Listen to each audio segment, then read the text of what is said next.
Tamil Senior February 2008. Get ready. 10 seconds. 5 seconds. Start.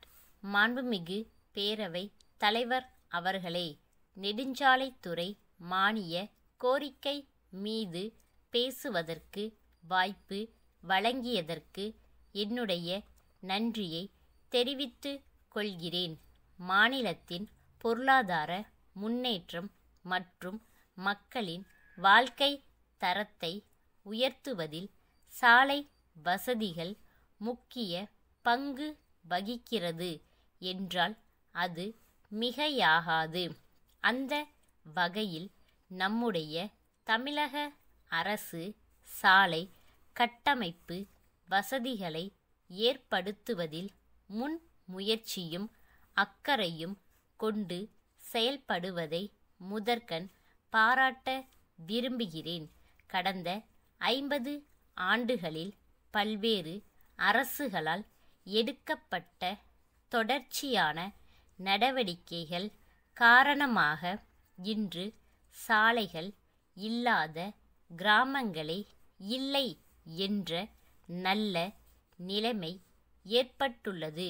இதற்கு பிறகும் பாதுகாப்பான பயணத்திற்கு தடையாக இருப்பது எது என்பதை நாம் நிச்சயமாக ஆராய வேண்டிய கட்டத்தில் இருக்கிறோம். நம்முடைய மாநிலத்தில் சாலைகள், பாலங்கள் மற்றும் வடிகால்கள் அமைப்பதற்கு அரசாங்கம் அதிகமான நிதியை ஒவ்வொரு ஆண்டும் ஒதுக்கி வருகிறது என்பது ஆறுதலான செய்தியாகும். இருப்பினும் வீட்டை கட்டிவிட்டு அதனை பராமரிக்க தவறுவோம் என்றால் வீடு தன்னுடைய பொலிவையும் அழகையும் இழந்துவிடும் என்பதை நாமெல்லாம் நன்கு அறிவோம். ஆகவே போடப்படும் சாலைகள் தரமாக இருக்க வேண்டும் என்பது இன்றியமையாததாகும். எனவே சாலை பணிகளை மேற்கொள்ளும்போது அவற்றை கண்காணிக்க வட்டார அதிகாரி ஒருவர் ஈடுபடுத்தப்பட வேண்டும் என்று இந்த நல்ல சந்தர்ப்பத்தில் நான் கேட்டுக் கொள்கிறேன். தற்கால நிலைமையில் சாலை பயணம் என்பது பெரும்பாலும் பொழுதுபோக்கு அம்சமாகிவிட்டது. எனவே பயணம் இனிமையாக அமைய வேண்டும் என்பதில் நாம் அனைவரும் ஆவலாக இருக்கிறோம்.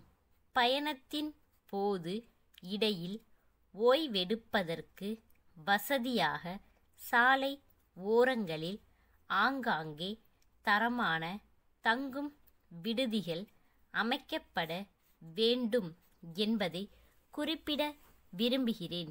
மழை காலங்களில் வெள்ள பெருக்கெடுத்து ஓடும்போது போக்குவரத்து தடைப்படுவதும் வாகனங்கள் வெள்ளத்தில் அடித்து செல்லப்படுவதும் ஆண்டுதோறும் வாடிக்கையாகி விட்டது. இதனால் உயிர் இழப்புகளும் ஏற்படுகின்றன. எனவே இத்தகைய ஆபத்தான இடங்களை அடையாளம் கண்டு வெள்ளத்தால் சாலைகள் பாதிக்கப்படாத வகையில் தேவையான இடங்களில் சிறு சிறு பாலங்களை கட்டித்தர வேண்டுமென்று கேட்டுக் கொள்கின்றேன். நகர்ப்புற சாலைகளில் இருசக்கர வாகனங்களை ஓட்டுபவர்களுக்கும் பாதசாரிகள் நடப்பதற்கும் தனியாக பாதைகள் அமைக்கப்பட்டுள்ளதை நாமெல்லாம் அறிவோம். ஆனால் கிராமப்புற சாலைகளில் இதுபோன்ற வசதிகள் செய்யப்படாமல் உள்ளது. இதனால் விபத்துகள் ஏற்படுவதை நம்மால் தடுக்க முடியாமல் உள்ளது. எனவே கிராம சாலைகளில் ஏற்படும் விபத்துக்களை தடுப்பதற்கும் அரசாங்கம் தக்க நடவடிக்கைகளை எடுக்க வேண்டுமென்று கேட்டு கொள்கிறேன். சாலைகளை அகலப்படுத்துகின்ற பணிகளை மேற்கொள்ளும் பொழுது மரங்கள் பெருமளவுக்கு வெட்டப்படுவதாக சொல்கிறார்கள். அங்கெல்லாம் புதிய மரங்களை வளர்த்து தமிழகத்திலே பசுமை புரட்சியை ஏற்படுத்த வேண்டும் என்று கேட்டு அமர்கின்றேன். மானாமதுரை அண்ணா சாலையில் உள்ள தாமரை புத்தக நிலையத்தின் உரிமையாளர் திரு அன்பரசு, கும்பகோணம் பாரதி மேல்நிலைப்பள்ளி தலைமை ஆசிரியருக்கு எழுதிய 20 ஜூன் 2007 தேதியிட்ட கடிதம்.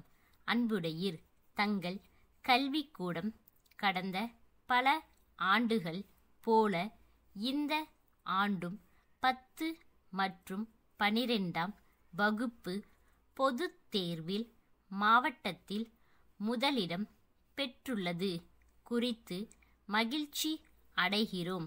தற்போது புதிய கல்வியாண்டு தொடங்கியுள்ளதால் 6ஆம் வகுப்பு முதல் 12ஆம் வகுப்பு வரையிலான பாட புத்தகங்கள் மற்றும் நோட்டு புத்தகங்களை மாணவர்களுக்கு பள்ளி நிர்வாகத்தின் சார்பில் வழங்குவதாக அறிகிறோம்.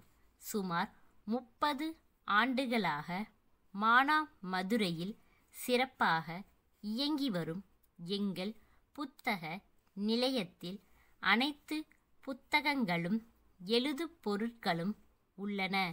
நாங்கள் பள்ளிகளுக்கு அளிக்கும் 10% தள்ளுபடிக்கு மேலாக தங்கள் பாரம்பரியமிக்க பள்ளிக்கென 5% கூடுதலாக தள்ளுபடி அளிக்க தயாராக இருக்கிறோம் என்பதை தெரிவிப்பதில் மகிழ்ச்சி அடைகிறோம். தங்கள் ஆணை கிடைத்த 10 நாட்களுக்குள் அனைத்து பொருட்களையும் வழங்கிட உறுதி அளிக்கின்றோம். தங்கள் நம்பிக்கையுள்ள ஸ்டாப்.